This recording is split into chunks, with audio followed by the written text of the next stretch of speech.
Hello and welcome to this week's newsletter, and we are at Augusta on the 12th hole. Yes, it's not quite Masters week yet.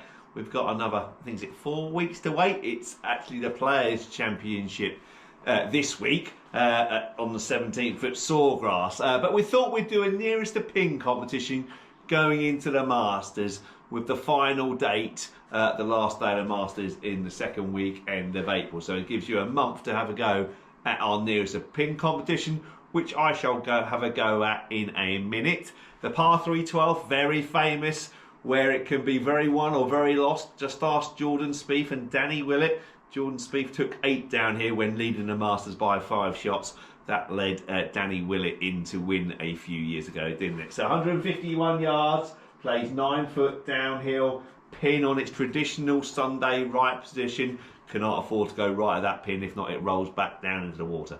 But I shall have a go at that at the end of this video and see how close I get. It will be £2 for 3 attempts. Winner takes all. If anybody gets a hole in one, then we just reset it. The winner will take that. And then we'll start it again, and we'll keep going until we get to the end of the Masters.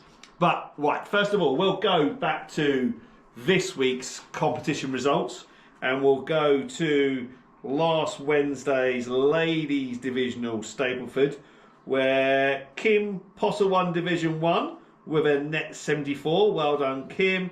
And Jackie Walsh won Division 2 with a net 76. And in Division 3, Maggie Hart won with a net 77. Well done, everybody who took part in that. On Thursday, the men had the midweek Stapleford, where Steve Hall beat Brad McQueen on countback, both with 38 points to win Division 1. In Division 2, Bob Picton, all that golf he's been practicing while he's supposed to be working in the shop. Anyway, he's doing his golf good. But Bob won with 42 points. Well done, Bob, beating Ray Pope on 41 points. And in Division 3, Graham Geddes won with 39 points, beating Barry Peake on countback, also with 39 points. So well done, those 3 winners there. On Sunday, we had the Todd & Turner. I think it was the 4th edition of that, the 4-ball better ball competition, and it was Steve Hall and Tom Gardner won with 45 points, beating a whole list of players on 43 points. In fact, I think there were 6 teams tied on 43 points in second place. But well done, Steve Hall and Tom Gardner, who won with 45 points. On to tour news now, and we'll go back to the Joburg Open on the DP World Tour, the European Tour. And it was the Scottish lad, Callum Hill, who won in a 3-man playoff. He beat Sean Norris, who won a couple of weeks ago in South Africa, and another South African called Jacques Krzyk, who all 3 finished on 14 under, and Callum Hill won the second playoff hole. Good to see a Scotsman doing well in that. He's got plenty of potential, works hard at his game, got a great golf swing. Maybe sometimes his temperament lets it down, I don't know, but that'll be hopefully the first win of many for Callum Hill, and maybe another future Ryder Cup star, who knows. On the PGA Tour, wow. Yeah, Rory and Scotty Scheffler didn't win, which is unusual.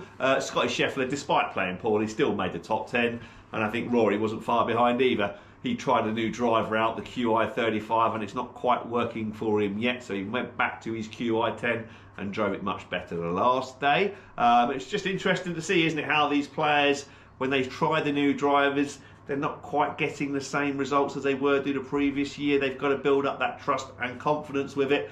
So even for the best players in the world, changing equipment is not very easy. Even if it does, in theory, going to make them a better player, they still need to practice and make the adjustment to the new equipment. So Rory has gone back to his QI10.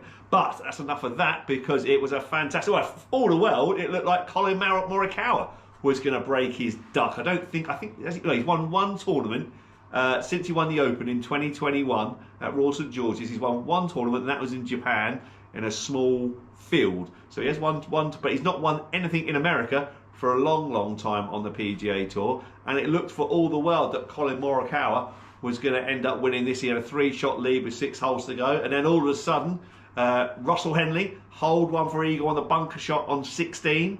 Morikawa made a 5, and I think there was a 2-shot swing before that, a couple of holes before that, where Russell Henley made a birdie and Morikawa made a bogey, and all of a sudden yeah, Russell Henley ended up winning. He's won a few tournaments on tour now. I think that was his 6th PGA Tour, certainly his biggest one, because that was a series, special series, or what do they call it now? Signature event. So that was certainly his biggest event win on tour. But yeah, Colin Morikawa can't seem to close the deal at the moment. The lad won 2 majors in his first 8 starts of major championships and has won very little since. So Colin Morikawa, clearly talented number 4 golfer in the world, amazingly good, but can't get the wins, which is most unusual for these top players, especially as he's won 2 major championships already. But yeah, Russell Henley, 6 wins on tour, great stuff. That.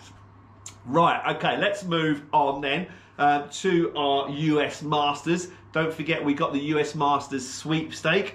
£5 a square. There's 91 squares available because that's how many players there will be in the US Masters. First prize, you can win £115 onto your Pro Shop account.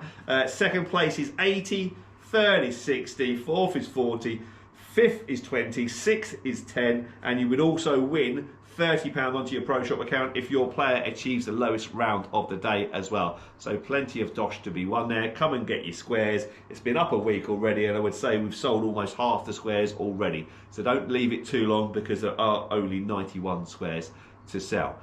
In shop news as well, we have got an Under Armour sale. We had the Under Armour shirts on sale, £30 a shirt. They are still on sale, but we've also reduced all mid layers, all tops, down to £45. So you might have seen the clothes rail out the front there over the lovely weekend. That was all Under Armour clothing. The mid layers are £45 and the shirts are £30. So if you're interested in getting a bargain before this season's stock arrives, then come and grab yourself some Under Armour gear. Right, okay then, here we go. Big moment, Jordan Spieth moment. No, hopefully better than that. I'm going to knock this on the green to about 5 foot, and hopefully that will give me a nice birdie chance. Not forgetting, actually, Tiger, the year after he won the Masters, so 2010, which was the COVID one, he took 10 on this hole. This little par 3, 151 yards. Tiger Woods, the greatest golfer that's ever lived, so, you know, with Jack Nicklaus as well, took 10 on this little par 3. So it happens to the very best players in the world. Now, Tiger wasn't in contention. He knocked it in the front bunker, then the back bunker, and then he was in the water from there, sort of thing. But yeah, it can happen even on the best players on the best holes. So 151 yards, they say you've got to aim over the bunkers, because if you're short, it catches the bunker, that's okay. If it's long, it catches the bunker, it's okay. If you go right and short, it rolls back into the water. If you go long and left, you're in the bushes up there. So aim at the bunkers, and that's your best miss if it doesn't quite happen. So I'm going to aim at the bunkers with my 8 iron and hopefully fade it off that into the hole. That would be a moment, wouldn't it? So, here we go. Oh, I've quit on it a little bit, I bailed out a little bit, but straight over the bunkers. And if I was playing the US Masters, I'd be very, very, very happy with that. How far away from the hole? 29.1 feet away from the hole, but most importantly, it's on the green. So come and have a go at that. £2 for 3 attempts, nearest the pin competition. We will run it until the Sunday of Augusta in 4 weeks' time. If somebody gets a hole in one, they get the pot. If it's not, we'll just keep going until somebody gets it closest. Make sense? I think so. Right, that's everything for this week. Thanks very much for watching, and I look forward to seeing you all soon. Take care. Bye-bye.